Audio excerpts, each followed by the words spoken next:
All right, welcome back to Ultimate Spider-Man. We're doing issue 5 right now.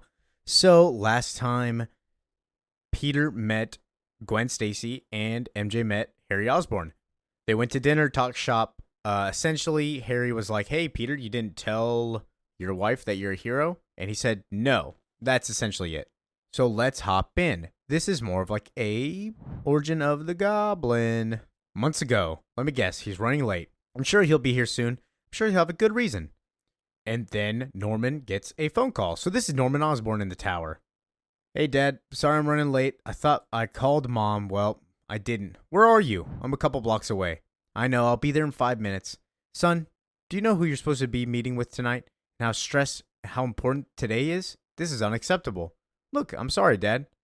I tell you why I'm late, but it wouldn't matter." "What name do you bear? Osborn? It's a great name. It means something."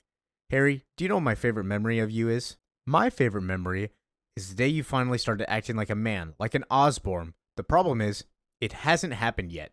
We're all waiting for you, Harry. How long are you going to make us wait? How much longer am I going to—" Boom! He is dead. So now you see what happened to Norman Osborn. He's not, he's probably evil. I don't know. He's dead, so it doesn't really matter.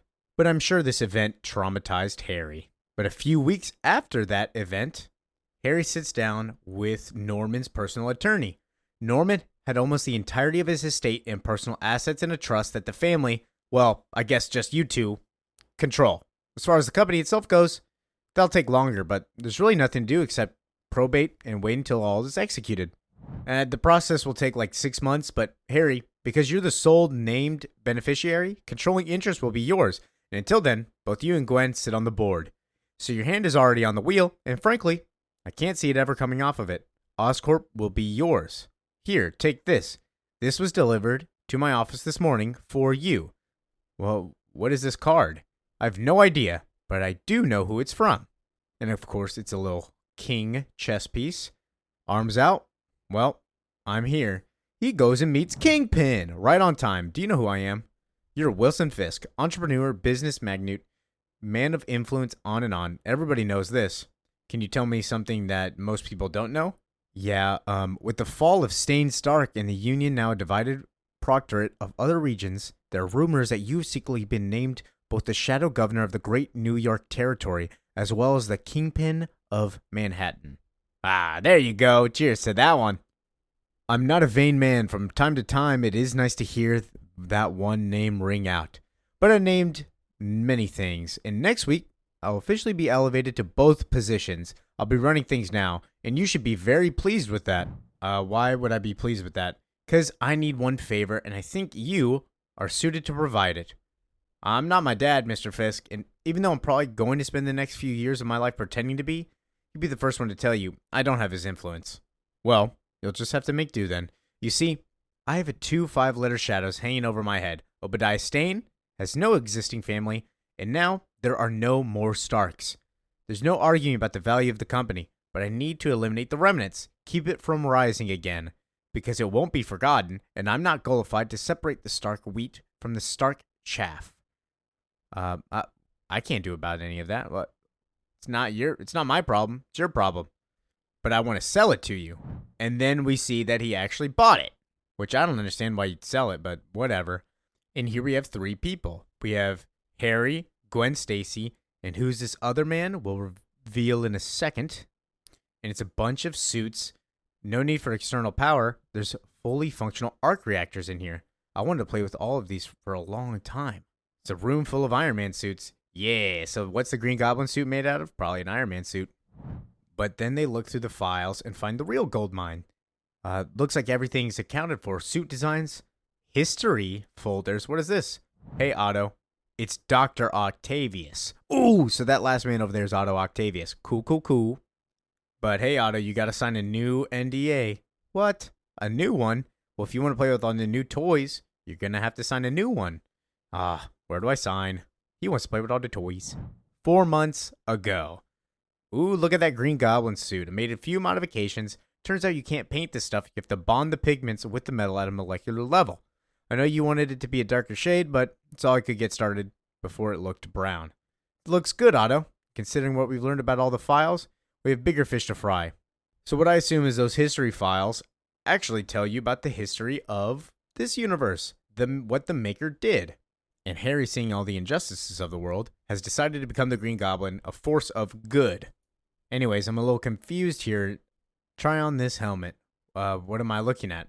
All this stuff runs on a secure network that links all the dedicated level 1 proprietary tech together.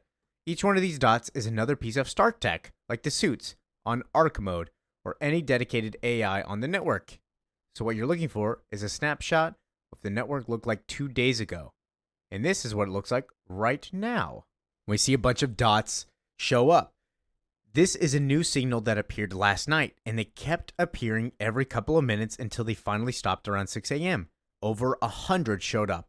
I can't tell if they were old, dormant tech waking up, or if this is something new. If you don't know what this is the Orgin boxes, all made with Stark tech, sent back in time from 6 months in the future. Guess who didn't get a cool little Stark tech box? Harry Osborn. He's not a superhero. But 3 months ago, we see Peter get shocked by the Shocker, and that's how they meet. But Harry shows up. Hey, I want these gloves. Where did you get them? Well, I got them from robbing this guy's apartment. Turns out he must have died, had a heart attack sitting in his favorite chair. There's this light that this terrorist kid Stark was talking, and then these gloves were just sitting there, so I took them. And Harry says, man, that means Stark's alive. And then he punches Shocker in the face. And then 2 months ago, Peter and Harry are meeting at a bar. This is right after they met fighting Bullseye. They're getting to know each other. And while they're chatting, Peter says, everybody knows who you are. Harry says, no, what you're referring to is a product of public relations and marketing. It doesn't have anything to do with what I really do. But can you tell me something? Did Tony Stark appear and give you your suit? Yeah. Did he do the same thing to you? No, I got this the hard way. If Stark was involved in the death of my parents, I inherited my father's company, and then I was given Stark's company, and I read through the files at Stark's company, and what I assume Stark to be evil, I find out that he's probably not the bad guy, and that the people who gave me this company have my real parents' blood on their hands, which I find unacceptable, and I have a new job. Do you know why Stark picked you? Well, yeah, he said I was supposed to be someone else, have a different life. It was stolen from me by the same people you're talking about, I think. He said I was supposed to be a hero, and as soon as he said it, I knew it in my bones. And then we cut to now. At first, I thought it was just the suit that gave you your powers. Honestly, I thought you were the suit because it took almost a month to peel it off of you. So imagine my surprise when I found out that the problem is a little bit deeper. You have some sort of embedded exoskeleton under your skin. While it's impressive taking it off, that had to hurt. And it's Bullseye. I wonder if his exoskeleton is actually adamantium. Pain is part of the process. What's the eye? What's that about? When my master lost his, my brothers and sisters tore it out in solidarity. Do you have any idea what kind of devotion it takes to do such a thing? That what you're dealing with? Oh, I believe you're committed. I believe the master, all your masters, the world is evidence of that. But do you need to understand what I'm committed to? You're going to tell me everything, and I don't care how long it takes to get what I want. And Bullseye responds, there's nothing wrong with lying to yourself. It's how most people get through the day. But I've seen it all, son, and I promise you, everyone thinks they want to be a hero until it actually costs something. And it always does. We make sure of that. Then we get to see what you people really are. Well, my father always talked about the difference between being a boy and a man. Maybe he's right about it. Am I a boy or a man? Am I a hero or something else?